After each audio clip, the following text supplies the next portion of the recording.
নমস্কার, আমি সঙ্গমিত্রা। আমার এই সহজ রান্না চ্যানেলে আপনাদের সবাইকে স্বাগত।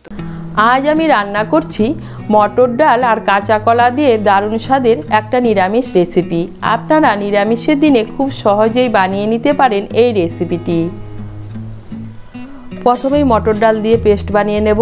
এখানে আমি 1/4 কাপ মটর ডাল 2-3 ঘন্টা আগে ভিজিয়ে রেখেছিলাম। এখন এর মধ্যে দিয়ে দিচ্ছি একটা কাঁচা লঙ্কা। কাঁচা লঙ্কাটাকে মিশিয়ে নিয়ে মটর ডালের পেস্ট বানিয়ে নেব। ডালের পেস্টটা বানিয়ে নিয়েছি। এখন আমি একটা মশলা বেটে নেব। তার জন্য নিয়ে নিচ্ছি 1 টিস্পুন গোটা জিরে, 1 টিস্পুন গোটা ধনে, নিয়ে নিচ্ছি 10-15টা গোলমরিচ, আর নিয়ে নিচ্ছি ছোট 2 টুকরো আদা। এগুলোকে আমি বেটে নেব। আমি মশলাটা শিলনোড়ায় বেটে নিচ্ছি, আপনারা মিক্সিতেও বেটে নিতে পারেন।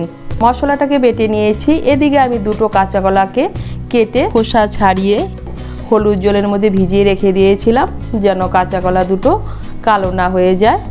এখন আমি কাঁচা কলা দুটোকে গ্রেট করে নেব।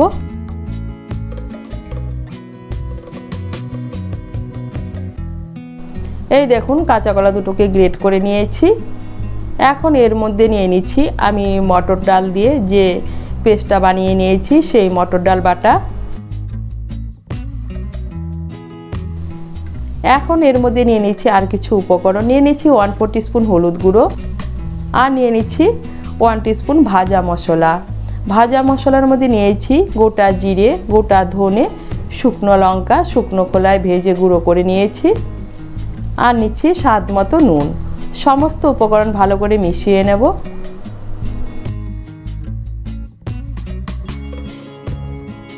সমস্ত উপকরণ ভালো করে মিশিয়ে নিয়েছি।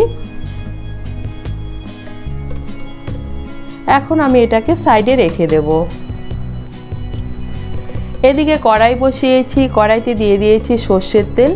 রান্নাটা আমি সর্ষের তেলে করছি, আপনারা সাদা তেলেও করতে পারেন। তেলটাও গরম হয়ে গিয়েছে। এর মধ্যে কাঁচা কলা আর ডালের মিশ্রণ থেকে অল্প অল্প মিশ্রণ নিয়ে কোপ্তার আকারে লাল করে ভেজে নেব।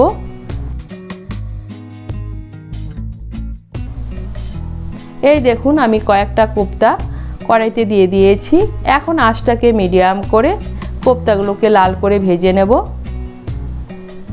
কয়েকটা কোপ্তাকে আমি লাল করে ভেজে নিয়েছি। এখন আমি এগুলোকে তুলে নিচ্ছি।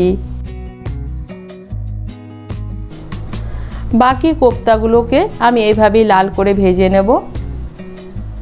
এই দেখুন, বাকি কোপ্তাগুলোকেও আমি লাল করে ভেজে নিয়েছি। এখন আমি এগুলোকে তুলে নিচ্ছি। কোপ্তা ভাজার পর কড়াইতে দিয়ে দিচ্ছি আর অল্প সর্ষের তেল। এর মধ্যে দিয়ে দিচ্ছি কেটে রাখা আলু। এখানে আমি 2টো মাঝারি সাইজের আলু নিয়েছি। আলুগুলোকে টুকরো করে কেটে নিয়েছি। এর মধ্যে দিয়ে দিচ্ছি সামান্য একটু নুন আর সামান্য একটু হলুদ গুঁড়ো। নুন আর হলুদ গুঁড়ো মিশিয়ে নিয়ে আলু টুকরোগুলোকে লাল করে ভেজে নেব। এই দেখুন, আলুগুলোকে লাল করে ভেজে নিয়েছি। এখন আমি আলুগুলোকে তুলে নিচ্ছি।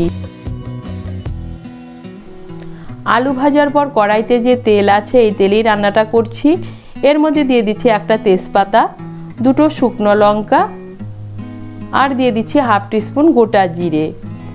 ফোড়নটা দিয়ে একটু নাড়াচাড়া করে নিয়ে এর মধ্যে দিয়ে দিচ্ছি একটা মাঝারি সাইজের টমেটো পেস্ট। টমেটো পেস্টটাকে মিশিয়ে নেব।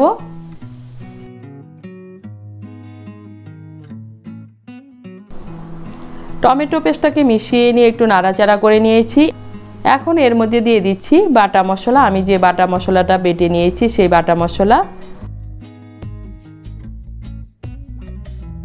দিয়ে দিচ্ছি 1/2 টিস্পুন হলুদ গুঁড়ো, 1/2 টিস্পুন কাশ্মীরি লঙ্কার গুঁড়ো। এটা অপশনাল, আপনারা যদি পছন্দ না করে না দিলেও চলবে। দিয়ে দিচ্ছি স্বাদ মতো নুন, আর দিয়ে দিচ্ছি মশলার বাটিগুলো ধুয়ে সামান্য একটু জল। সমস্ত উপকরণ মিশিয়ে নিয়ে মশলাটাকে ভালো করে কষিয়ে নেব। এই দেখুন, মশলাটাকে ভালো করে কষিয়ে নিয়েছি। মশলা থেকে তেল ছেড়ে দিয়েছে, তার মানে মশলাটা ভালো করে কষানো হয়ে গিয়েছে। এখন এর মধ্যে দিয়ে দিচ্ছি ভেজে রাখা আলু। আলুগুলোকে মিশিয়ে নেব। মিশিয়ে নিয়ে মশলার সঙ্গে আলুগুলোকে ভালো করে কষিয়ে নেব। মশলার সঙ্গে আলুগুলোকে ভালো করে কষিয়ে নিয়েছি। এখন এর মধ্যে দিয়ে দিচ্ছি জল। আপনারা যেরকম ঝোল খাবেন সেই অনুযায়ী জল দেবেন। এর মধ্যে আমি দিয়ে দিচ্ছি 3 কাপ আর 1/2 কাপ গরম জল। জলটাকে মিশিয়ে নিয়ে ঝোলটাকে ভালো করে ফুটিয়ে নেব। এই দেখুন ঝোলটাকে ভালো করে ফুটিয়ে নিয়েছি। এখন এর মধ্যে দিয়ে দিচ্ছি ভেজে রাখা কোপ্তাগুলোকে মিশিয়ে নেব। মিশিয়ে নিয়ে আঁচটাকে মিডিয়াম করে 2-3 মিনিটের জন্য ঢেকে দেব।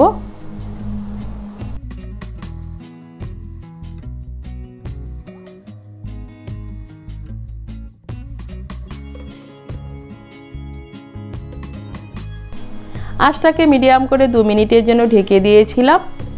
আর এই দেখুন আলুগুলো সেদ্ধ হয়ে গিয়েছে আর কোপ্তাগুলো নরম হয়ে গিয়েছে। এখন এর মধ্যে দিয়ে দিচ্ছি সামান্য একটু চিনি। চিনিটা অপশনাল, আপনারা যদি পছন্দ না করে না দিলেও চলবে, কিন্তু নিরামিষ রান্নায় একটু চিনি দিলে খেতে ভালো লাগে।